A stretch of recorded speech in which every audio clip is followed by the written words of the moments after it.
Hello everyone, स्वागत है आप सबका बाल की खाल में। क्योंकि ये जून का महीना चल रहा है तो मैंने इस बार टॉपिक ऐसा लिया है जो इस मंथ से डायरेक्टली रिलेट करता है।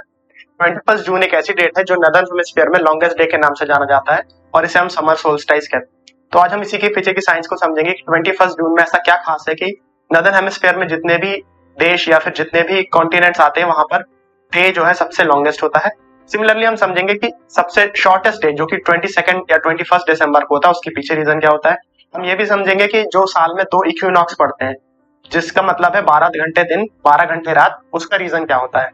तो इस कॉन्सेप्ट को समझने के लिए सबसे पहले हमें अर्थ की बेसिक ज्योमेट्री को समझना होगा। अगर मैं एक अर्थ अर्थ की बात करूं तो हम सब जानते हैं अर्थ का शेप होता है एक स्फीयरिकल शेप, बट एक्चुअल में ये स्फेरिकल नहीं होता है। बट इजी रिप्रेजेंटेशन के लिए हम इसको एज अ स्फीयर इमेजिन कर सकते हैं। एक्चुअल शेप होता है अर्थ का, उसे हम बोलते हैं जियोइड। ओके, सो अर्थ जो है, सबसे पहली बात ये कि अर्थ के दो मोशन होते हैं। पहला होता है रोटेशन। रोटेशन का मतलब एक फिक्स एक्सिस के अबाउट अर्थ रोटेट करती है और अर्थ के रोटेशन का टाइम होता है अप्रोक्सीमेटली 24 आवर्स, जिसे हम एक दिन कहते हैं। और सेकंड चीज ये कि अर्थ रिवॉल्व करती है।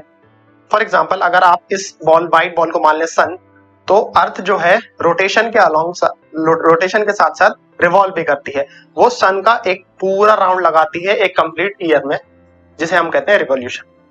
अब सेकंड चीज जो हमें अर्थ की ज्योमेट्री में पता होनी चाहिए वो ये कि अर्थ की जो एक्सिस ऑफ रोटेशन है जिसके अबाउट वो घूमती है वो वर्टिकल नहीं होती है, वो अपनी वर्टिकल प्लेन से 23.5 डिग्री या जिसे हम कहते हैं 23.5 डिग्री टिल्टेड होती है। अर्थ उस एक्सिस पर रोटेट करती है। अब एक और चीज जो हमें समझनी है वो कॉन्सेप्ट है पैरेलल एक्सिसिज्म का। पैरेलल एक्सिसिज्म का मतलब ये कि जब अर्थ सन का चक्कर लगा रही है तो इसकी एक्सिस जो है, अर्थ की एक्सिस जो है वो पैरेलल रहेगी अलोंग दी रिवॉल्यूशन।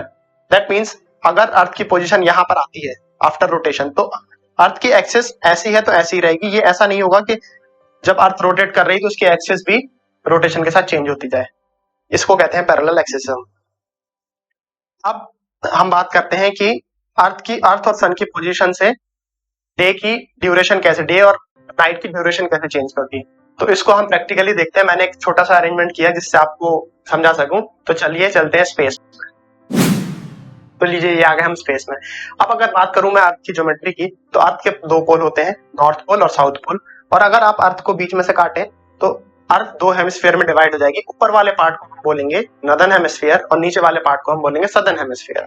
ऑलराइट, तो चलिए अब हम समझते हैं कि ऐसा क्या होता है कि पूरे साल के दौरान जो दिन और रात की लंबाई है वो बढ़ती घटती रहती है, वो कांस्टेंट क्यों नहीं रहती है। और ये मेरा जो पूरा एक्सप्लेनेशन है मैं इसमें रेफरेंस रखने वाला हूँ नॉर्दर्न हेमिस्फीयर को। क्यों? क्योंकि ज्यादातर लैंड मास जो है वो नॉर्दर्न हेमिस्फीयर में है। सो अभी जो पर्टिकुलर अरेंजमेंट आप देख रहे हैं जो कि मैंने रख रखा है, इसमें आप देखिए, इसमें सन और अर्थ की पोजीशन ऐसी है। अगर आप अपने व्यू को रेफरेंस माने, उस रेफरेंस को देखते हुए सन जो है अर्थ के राइट साइड है, तो आप देखेंगे इस पर्टिकुलर अरेंजमेंट में जो सदर्न हेमिस्फीयर है नीचे वाला, वो ज्यादा एक्सपोज है सन से। तो इस केस में क्या होगा कि क्योंकि यहाँ पर ज्यादा सनलाइट आ रही है सदर्न हेमिस्फीयर में, तो ये वाला जो एरिया है ये ज्यादा हीट को एब्जॉर्ब करेगा और ज्यादा गर्म होगा। कंपैरेटिवली आप अगर नॉर्दर्न हेमिस्फीयर को देखें तो यहाँ पर सनरेज कम आ पा रही है। इसका मतलब ये होगा कि यहाँ पर सन की जो हीट है वो कम एब्जॉर्ब होगी और ये कम गर्म होगा। इसका मतलब क्या हुआ, नॉर्दर्न हेमिस्फीयर में अभी विंटर चल रहे हैं और सदर्न हेमिस्फीयर में चल रहे हैं समर्स। तो ये पर्टिकुलर अरेंजमेंट जो आप देख रहे हैं ये है विंटर सोल्स्टाइस का, जो कि है 22 दिसंबर या फिर 21 दिसंबर, जहां पर जो रात की ड्यूरेशन है वो सबसे ज्यादा होती है लगभग 14 घंटे की, और दिन जो है लगभग 10 घंटे का ही होता है। लेकिन इस समय सदर्न हेमिस्फीयर में चल रहे होते हैं समर्स, तो यहाँ पर होगा सबसे बड़ा दिन और सबसे छोटी रात। तो देखिए अभी जो आप अरेंजमेंट देख रहे हैं ये है पीक समर का। इसमें आप देखिए सन की रेज जो है डायरेक्टली नॉर्दर्न हेमिस्फीयर में आ रही है। इसका मतलब हमारा नॉर्दर्न हेमिस्फीयर ज्यादा एक्सपोज्ड है सन से, तो ये सबसे ज्यादा हीट एब्जॉर्ब करेगा। तो हमारे नॉर्दर्न हेमिस्फीयर में चलेंगी इस समय समर्स, तो ये अप्रैल मई जून का टाइम है। सिमिलरली इसी टाइम पे जो सदर्न हेमिस्फीयर है वहां पर चल रहे होंगे winters. So during this time जो नॉर्दर्न हेमिस्फीयर में कंट्रीज हैं वो long days and short night experience करेंगे, और जो सदर्न हेमिस्फीयर वाले हैं वो short day and long night experience करेंगे। तो चलो अब हम ये देखते हैं कि कैसे समर और विंटर्स में डे की और नाइट की जो है ड्यूरेशन वो चेंज होती है। अभी जो आप ये पर्टिकुलर अरेंजमेंट देख रहे हैं ये है ठंडों का टाइम, जब हमारे दिन छोटे होते हैं और रात बड़ी होती है। क्योंकि हम इंडिया में रहते हैं तो हम इंडिया को अपना रेफरेंस मान लेते हैं। मैं यहाँ पर कर रहा हूँ इंडिया को मार्क, ठीक है।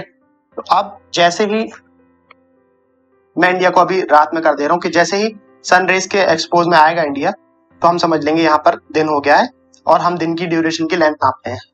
ये देखिए, जैसे जैसे सूरज के सामने आए हमारा इंडिया, मतलब जहां पर हम है अभी पोजीशन में, तो ये डे हो गया। और जैसे ही ये अगेन डार्कनेस में चला गया, इसका मतलब रात। तो ये ड्यूरेशन थी विंटर्स की, जो कि 22 दिसंबर का टाइम है, जब दिन सबसे छोटा होता है लगभग 10 घंटे का और रात होती है 14 घंटे की। अब हम दूसरा अरेंजमेंट देखते हैं जिसमें दिन सबसे बड़ा होगा 21 जून में। तो चलिए अब हम समझते हैं कि समर्स में डे की ड्यूरेशन कैसे होती है। अभी हमने देखा इससे पहले कि विंटर्स में डे की ड्यूरेशन शॉर्ट कैसे होती है, देखते हैं समर्स में। ये अरेंजमेंट मैंने ले रखा है 21 जून के लिए, जब दिन सबसे बड़ा होता है नदर्न हेमिस्फीयर में। जैसे ही इंडिया, जो हमने अपना रेफरेंस पॉइंट लिया था, वो सन रेज के एक्सपोज में आया, इसका मतलब दिन हो गया। अब 24 घंटे में से 14 घंटे के लिए दिन रहता है 21 जून में लगभग, और 10 घंटे की रात होती है। तो धीरे धीरे धीरे जैसे दिन ढलता है, अर्थ रोटेट हो रही है। अब हमारा रेफरेंस पॉइंट आ गया कंप्लीटली डार्कनेस में, इसका मतलब रात हो गई। अब आप कंपेयर करिए साइड बाय साइड इन दोनों इमेजेस को और देखिए कि कैसे समर्स और विंटर्स में डे की ड्यूरेशन चेंज हो रही है हमारे रेफरेंस पॉइंट इंडिया के लिए। आप इन लेंथ से अंदाजा लगा सकते हैं कि दिन की ड्यूरेशन कैसी है। तो चलिए अब हम समझते हैं कि ये जीरो शैडो क्या होता है। अगर मैं आपके सरफेस पे 3 पॉइंट दूं, अभी मैंने रेफरेंस टाइम ले रखा है इक्विनॉक्स का, जो कि होता है 22 मार्च। अगर आप इन तीनों पॉइंट को देखें तो जो नदर्न हेमिस्फीयर में पॉइंट है उसकी शैडो नॉर्थ साइड में कास्ट हो रही है, और जो सदर्न हेमिस्फीयर में पॉइंट है उसकी शैडो साउथ साइड में कास्ट हो रही है। लेकिन जो इक्वेटर पे पॉइंट है उसकी शैडो आप नहीं देख पा रहे होंगे। उसका कारण ये है, इस समय सन की रेज जो है वो इक्वेटर से पैरेलल है, इसलिए उसकी शैडो जस्ट उसके नीचे बन रही है। इसी को हम बोलते हैं नो शैडो, और इस पॉइंट को बोला जाता है सब सोलर पॉइंट। अब क्योंकि अर्थ अपने एक्सिस से 23.5 डिग्री टिल्टेड है वर्टिकल को, और ये पूरे साल में सन का चक्कर लगाती है, तो ये पॉइंट कांस्टेंट नहीं होता है, ये कॉन्स्टेंटली मूव होता रहता है थ्रू आउट द ईयर। चलिए इसको समझते हैं। तो ये आ गई हमारे पास अर्थ। अभी फॉर इंस्टेंस मान लीजिए ये हमारी अर्थ है, और जैसा कि मैंने आपको बताया हमारे सिनेरियो में जो नो शैडो रीजन था वो था 22 मार्च का, जो कि होता है इक्विनॉक्स। तो ये होता है डेट इक्विनॉक्स का, जिसे हम बोलते हैं 22 मार्च या फिर 21 मार्च। अब क्या होता है, जैसे जैसे टाइम निकलता है और समर्स और पकड़ती है, तो ये जो सब सोलर पॉइंट है जहां नो शैडो पॉइंट है वो मूव करना शुरू करता है, और ठीक 3 महीने बाद ये अपने पीक पॉइंट पे आ जाता है, पीक नॉर्थ पे आ जाता है, इससे ऊपर ये नहीं जाता है। यहाँ से इस पॉइंट के बाद ये टर्न होता है। अब जहां पे ये टर्न होता है इसका मेजर होता है 23.5 डिग्री नॉर्थ, और यहीं पर हम एक और इमेजिनरी सर्कल मानते हैं या फिर ड्रॉ करते हैं, जिसे हम कहते हैं ट्रॉपिक ऑफ कैंसर। इसीलिए ट्रॉपिक ऑफ कैंसर का मेजर भी होता है 23.5 डिग्री नॉर्थ, क्योंकि इस पॉइंट के बाद सब सोलर पॉइंट यू टर्न लेता है, और यहाँ पर डेट होती है 21 जून। 21 जून। तो क्योंकि 21 जून को जो सब सोलर पॉइंट है वो ऊपर आके टर्न ले रहा है, इसका मतलब सब सोलर पॉइंट यहाँ पर आके और या फिर सन की रेज यहाँ पे स्टिल हो गई, इसीलिए नाम दिया जाता है सोल्स्टाइस। सोल्स्टाइस का मतलब जहां पर सन स्टिल है। तो 21 जून के दिन सन सब सोलर पॉइंट है वो मूव नहीं होता है, और वो यहाँ पे आके कांस्टेंट हो जाता है, और इसीलिए 21 जून का दिन सबसे बड़ा होता है नदर्न हेमिस्फीयर में, क्योंकि सन रेज यहाँ पर पैरेलल आती है। उसके बाद जो सोलर पॉइंट सब सोलर पॉइंट है वो नीचे मूव होना चालू होता है, और ठीक 3 महीने बाद जून से जुलाई अगस्त सितंबर में 21 या 22 सितंबर को ये अगेन इक्वेटर पर मीट करता है, तो हमें अपना सेकंड इक्विनॉक्स देखने मिलता है सितंबर में, 21 सितंबर के आसपास। ऑलराइट, देन अगेन ये जो सब सोलर पॉइंट है ये नीचे मूव करता है, और ठीक 3 महीने बाद दिसंबर में 21 या 22 दिसंबर में अपने बॉटम मोस्ट पॉइंट पे पहुंच जाता है, जिसे हम बोलते हैं tropic of Capricorn. Again tropic of Capricorn का मेजर कितना होता है 23.5 डिग्री साउथ, और ये सब सोलर पॉइंट अपने बॉटम मोस्ट पहुंच जाता है इस समय, और डेट होती है 21 दिसंबर या फिर 22 दिसंबर, जहां पर नदर्न हेमिस्फीयर में हमें longest night and shortest day देखने मिलता है। इसी को हम कहते हैं विंटर सोल्स्टाइस, बिकॉज यहाँ पर जो सब सोलर पॉइंट है टर्न लेता है और जाता है।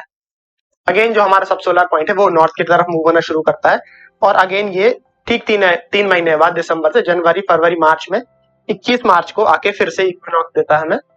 तो इस तरह ये साइकिल कंप्लीट होती है मार्च से लेके मार्च तक। थ्रू आउट द ईयर हमें 2 इक्विनॉक्स और 2 सोल्स्टाइस देखने मिलते हैं। तो आज के वीडियो यहीं तक।